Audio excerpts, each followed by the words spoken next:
Bonjour, amis de l'Ami du Cœur. Aujourd'hui, nous nous retrouvons pour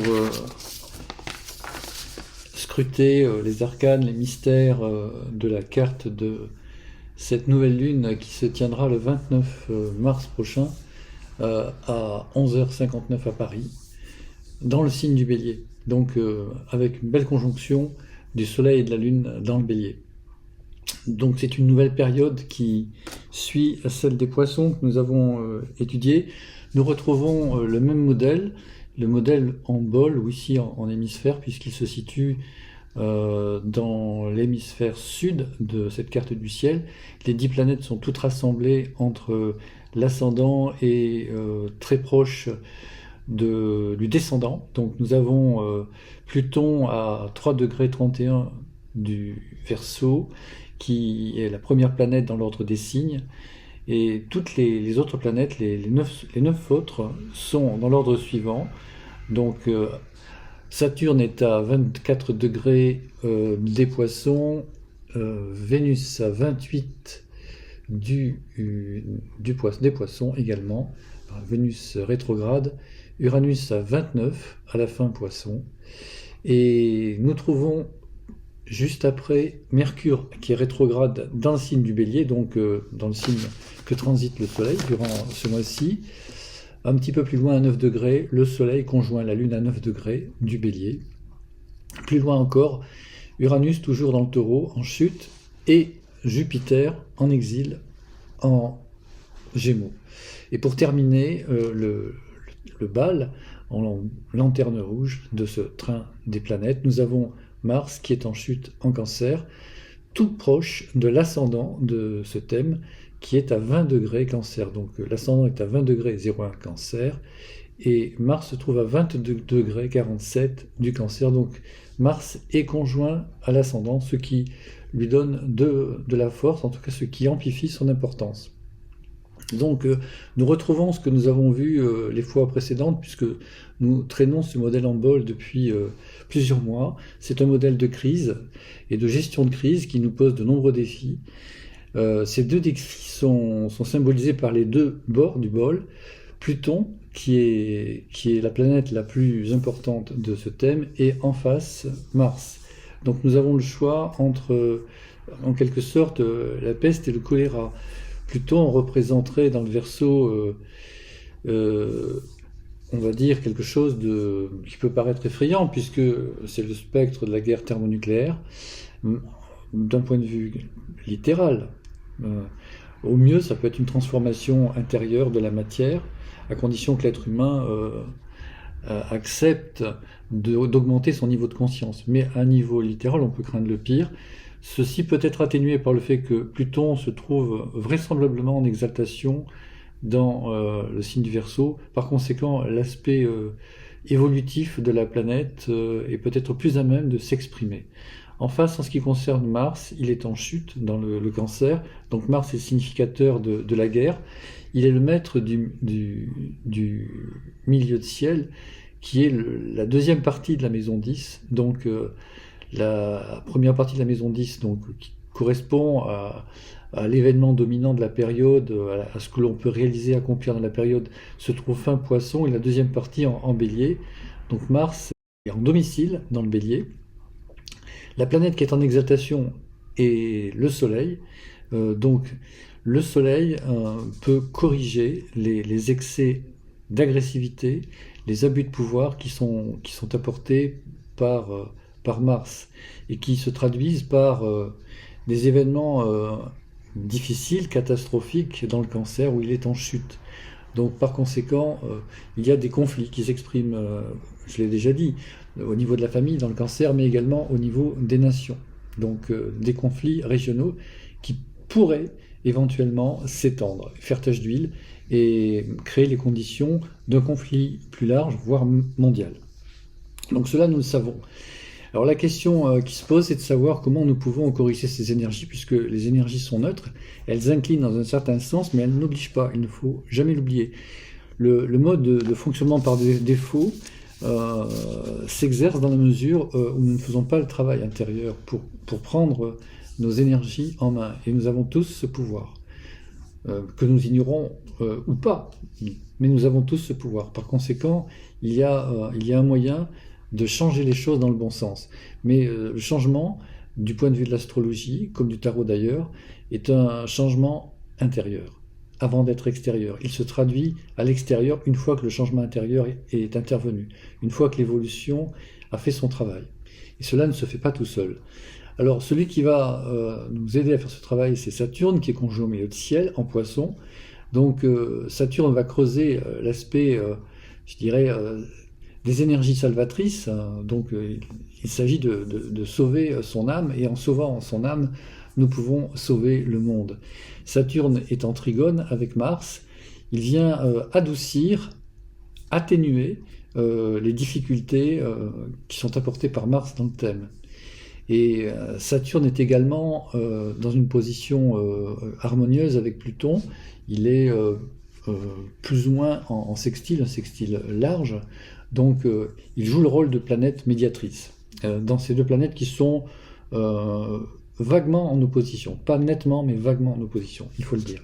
Mais ces deux planètes travaillent soit dans le sens de la destruction, c'est Mars, voire Pluton, mais Pluton peut jouer la carte de la transformation et de l'évolution. Et ça, c'est la bonne nouvelle. Donc c'est ce que nous allons essayer de retenir et mettre en avant.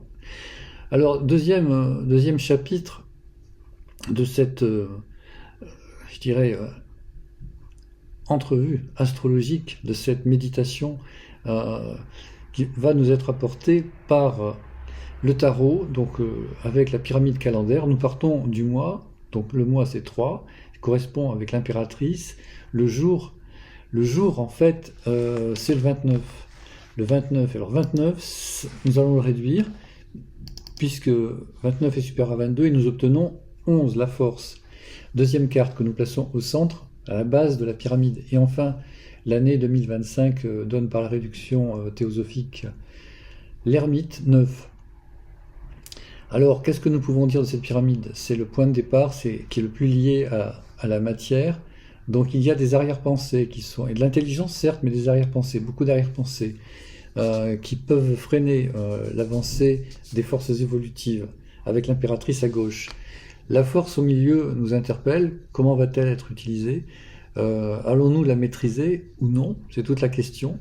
Donc la force nous apporte de l'énergie, c'est bien, mais il faut que cette énergie soit bien canalisée. Et pour ce faire, nous pouvons en tout cas, avoir recours à l'ermite, qui est la carte qui est tout à fait à droite de cette base de la pyramide, l'ermite qui nous demande de nous recentrer, de rentrer à l'intérieur de nous-mêmes et de méditer. Si nous faisons ce travail, nous allons passer au deuxième étage. Nous allons rentrer dans un processus d'évolution intérieure qui est symbolisé par deux arcanes du tarot. À gauche, nous trouvons l'arcane 14, tempérance, qui nous demande d'être patient, de laisser le temps faire son travail, laisser le temps au temps. Et le jugement va, dans ce contexte, décanter et apporter un cortège d'informations nouvelles, voire de révélations qui vont changer notre regard, le regard que nous portons sur le monde. Enfin, au sommet de la pyramide, au pyramidion, nous trouvons le chariot, qui est le résultat de la somme de 14 et de 20, 34, réduction théosophique de 34, 7.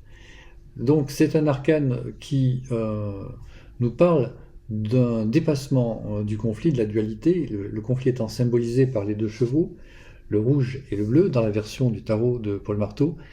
Donc il faut changer de niveau de conscience, sinon le conflit va se perpétuer et s'objectiver.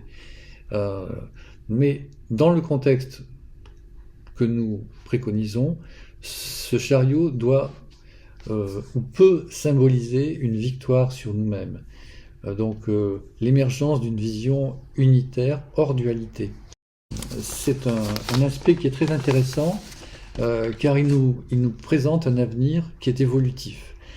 Il faudra attendre un petit peu de temps pour le voir commencer à prendre forme, vraisemblablement attendre jusqu'au mois de mai-juin, fin mai-juin. Donc cela va commencer fin avril, début mai, avec le transit du soleil dans le taureau, et je crois que cela peut prendre encore forme dans le bon sens avant l'été, donc dans le signe des Gémeaux, donc au moment où le soleil transitera ce signe.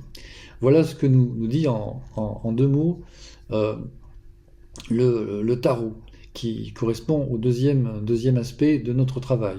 L'astrologie étant le premier et le tarot le second. Le troisième volet en fait, de cette étude concerne la mythologie. Durant le signe du Bélier, le travail effectué par Hercule, qui est la représentation de l'âme du disciple mondial, c'est donc le premier dans l'ordre des signes du zodiaque, le premier que nous connaissons, la capture des cavales de Diomède. Donc les chevaux en question représentent des tendances non maîtrisées, des forces non maîtrisées. Ces cavales sont réputées être mangeuses d'hommes, donc c'est comme si la nature animale débordait sur la nature humaine, avec tout ce que cela peut impliquer. Et Hercule va partir retrouver ces chevaux qui sont dans le royaume de Diomède avec son ami Abdéris, et il va réussir à coincer ces chevaux dans un champ et les capturer. Malheureusement, il va commettre une erreur, c'est de confier la garde de ces chevaux à son ami Abdéris, qui n'a pas la force d'Hercule et qui très vite va être piétiné par les chevaux. Par conséquent, Abdéris va devoir reprendre le travail à zéro et recapturer les juments une par une pour les ramener vers la porte du bélier où l'attend son instructeur. Alors l'instructeur va lui dire ceci, il va lui dire, lui donner une bonne nouvelle et une moins bonne. Le premier travail est terminé, donc c'est la bonne nouvelle. La tâche est faite, mais elle est mal faite, ça c'est la mauvaise nouvelle. Donc il faut que Hercule, qui est encore un débutant, puisque c'est la première phase du travail dans les signes du zodiaque, apprenne la leçon de ce travail qui a été mal fait avant de passer au prochain service qui doit s'accomplir dans le taureau. Voilà, donc il doit apprendre à réfléchir. Et Hercule a commis sans doute l'erreur de répondre à l'influence de Mars, le maître du bélier, donc qui est fougueux, c'est l'énergie qui n'est pas encore maîtrisée, et il n'a pas utilisé suffisamment son mental, sa pensée, qui est le deuxième maître du bélier, c'est Mercure. Et c'est de ce côté-là que Hercule doit travailler, il doit s'intérioriser, il doit apprendre à méditer, penser avant d'agir plutôt qu'agir d'abord et penser après. Ce travail concerne l'alchimie du mental. Donc la méditation, encore une fois, est à préconiser, surtout en ce moment. Il ne faut pas se décider de prendre prendre des décisions hâtives, ne pas se décider trop vite, réfléchir avant d'agir, réfléchir avant de se positionner face au choix que nous fait la vie. Voilà, c'est en substance ce que nous disent le tarot et l'astrologie, à la lumière de la mythologie. Il y a un petit peu de l'alchimie, puisque il y aurait beaucoup à dire sur ce plan-là, mais déjà, retenir la transformation du mental comme leçon de vie de ce travail dans le signe du bélier constitue l'essentiel. À partir de ça, la route s'ouvre devant nous et tous les espoirs sont permis. À très bientôt.